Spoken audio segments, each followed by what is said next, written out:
đòn rót tất vào trong đôi phổi cái nhà lấy muối làm đòn lấy muối tôi biết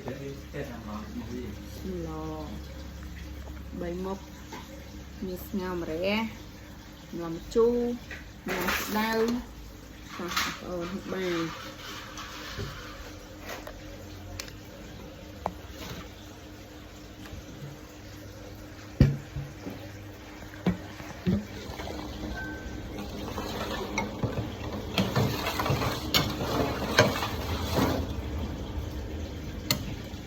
lọ mà một bảy con con phải cãi cả món bàn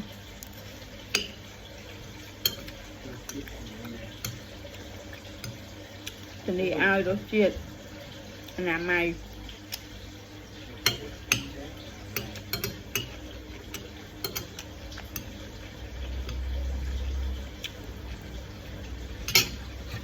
ngon đào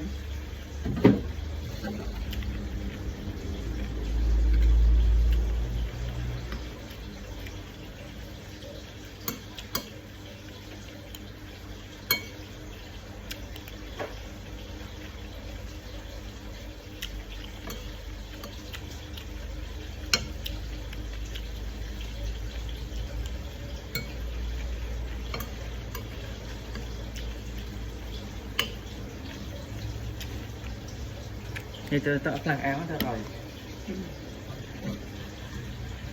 đây